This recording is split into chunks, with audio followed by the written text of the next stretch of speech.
Undercover Boss was honestly born from a PR disaster that happened on an airline. There were multiple reports of customers having a rough time due to attendance and such. So reporters asked the CEO whether he ever had a rough time on an airline, to which he said no, because everyone recognizes me. That gave a certain someone the idea to hide the CEO's identities so that they could see if their employees were up to snuff. To be fair, some absolutely were, but to be just as fair, some were bad, terrible, doing illegal things, or just plain rude.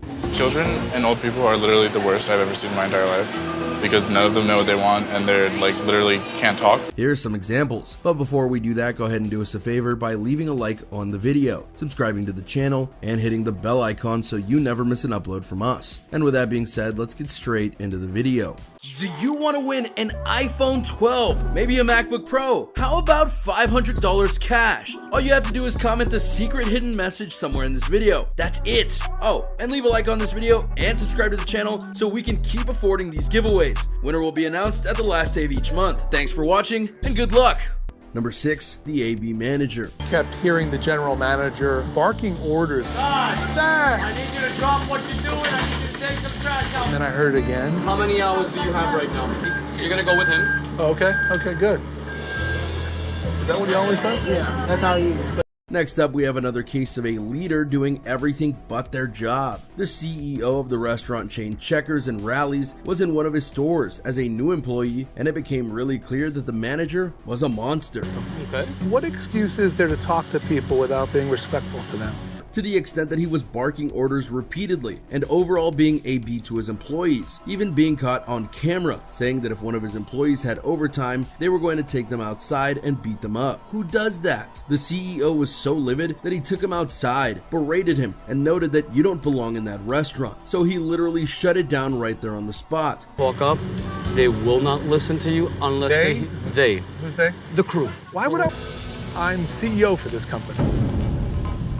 I know exactly what it takes to run a restaurant like this. And guess what?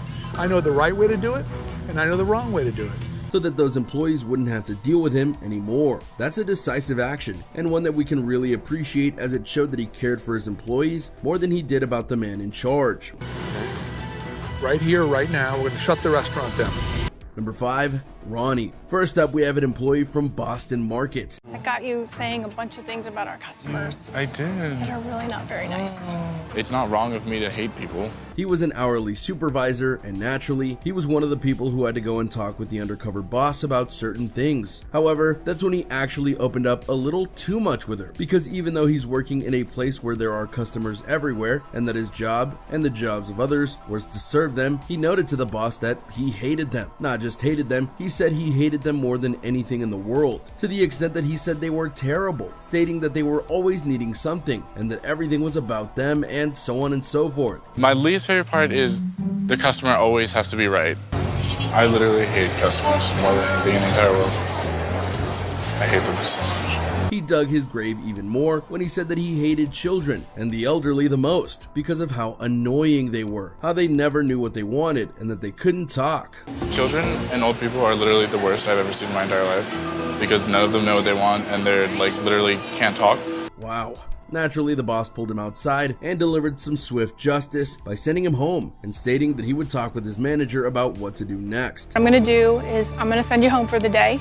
You might wanna think about whether this is really the right job choice for you. Your employer is Boston Market, so go home and Neil will follow up with you. So that's it? That's all? It's pretty much guaranteed that he got fired, and it's no surprise at all. Look, we've all had jobs that we hate. They're the worst, and at times it feels like they're sucking out your soul. It's the worst, but that's why you work hard to get out of them. If Ronnie really hated customers that much, he should have left the job, or at the very least started looking for one that didn't have customers for him to deal with. Although on the common sense scale, if you will, what in the world would possess him to go and spill all of these truths with a camera crew around? He knows he's getting filmed for a TV show or documentary series, depending on the ruse of the episode, and yet he was more than open about sharing this not so favorable look at himself. Did he really think no one would care? Or more accurately, did he think no harm would come to him by saying such things? Hint, you're wrong. Number 4, the Iron Fist Chef. You gotta do exactly as I say.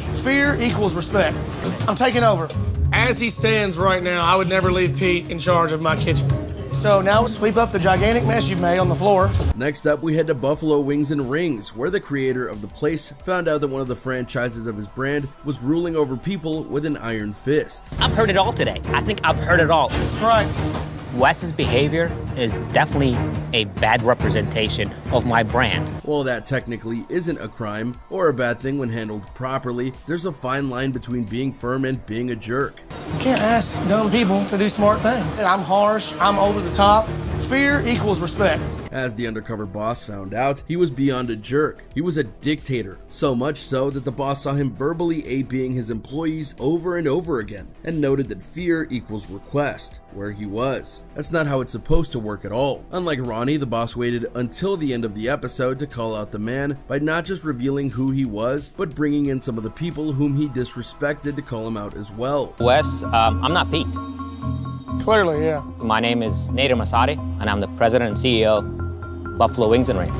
I'll never listen to anybody. You're not going to talk to me in a bossy or degrading like way you do everybody else. This is all. This led to the boss giving the other employees the opportunity to decide what to do with him, and they asked for him to be separated from them, and the man couldn't believe it. The boss knew it was the right thing to do, as the man was completely rigid in his beliefs, and even when his wrongs were presented to him, he made it clear that he wasn't at fault for anything that happened, except he was, and thus he was gone. I think I would have a better chance at success if we separate ways.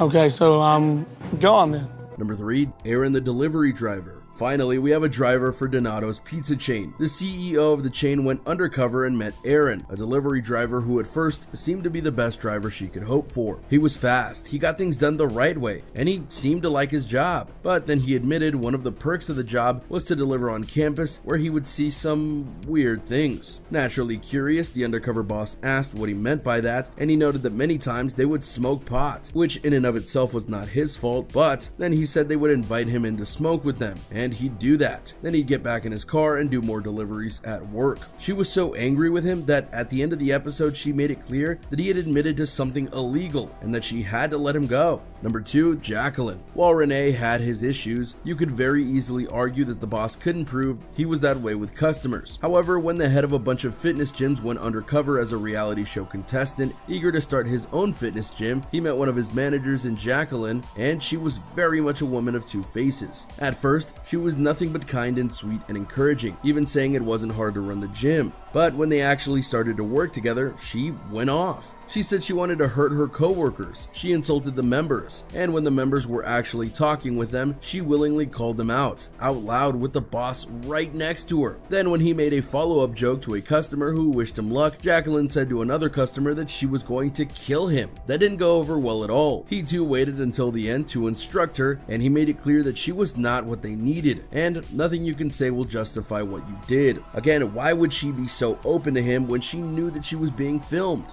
Number 1, Renee. If we can be honest here, we're sure many of you out there swear, and that's your choice as to whether you do that or not. However, when it comes to your job, you likely know when to use it and when not to. For Kendall Jackson Winery's boss, he went and had a ride with a driver named Renee, who fairly noted that every job has its pros and cons, something we can all relate to. Then he went on a profanity-laced tirade about his managers, about the customers he delivers to, and so on and so forth, cussing so much that all you hear is silence, as the blur covers his mouth, and the president is rightfully stunned by this. He makes a call during one of their stops, and he notes that he doesn't know the future of Renee with the company, and this is another one where it's not hard to see why he felt that way, because if you have that attitude with a person who's new to the company, then you have it with others, and you don't need those kinds of people representing your brand.